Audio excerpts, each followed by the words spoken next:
जो मनुष्य एकादशी के दिन अन्न खाए, व्रत ना रहे तो उसका जीवन इस संसार में पशु के समान है।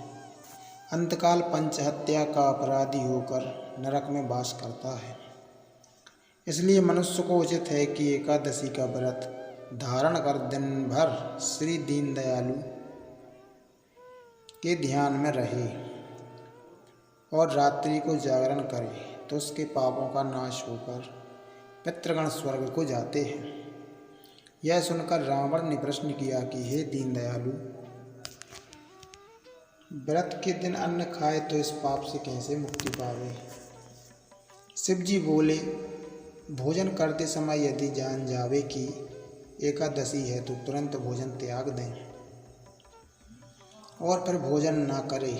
इससे भी व्रत का फल मिलता है।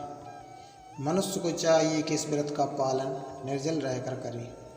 यदि कदाचित निर्जल ना रह सके तो गाय के दूध के सिवाय और आहार ना ले तो यज्ञ के समान फल है।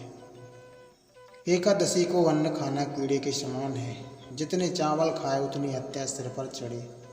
यदि व्रत ना रह सके तो भी एकादशी को चावल खाना दोष है, क्योंकि एकादशी को सारे पाप अन्न में बसते हैं।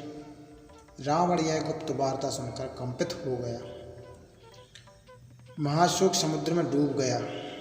तब तो शिव जी ने उसको सोचनीय अवस्था में दुखी जान अति दयालुता से उसको मन का क्लेश मिटा के आज्ञा दी कि हे रावण, आज तो जो तुमसे नीच कर्म बन आए हैं उनके लिए यह गुप्त भेद तुमसे प्रकट किया है। मन लगाकर जो इसको अंगीकार करे तो उसके काम आवे। रावण बोला, आपने जो संसार सागर से पार उतरने के लिए नीति रूपी नौका निज मुखारविंद से आज्ञा की है, उसकी महिमा गाने का मेरा क्या अनुमान है। जहाँ पर शेष दिनेश वेद आदि भी पार न पा सके।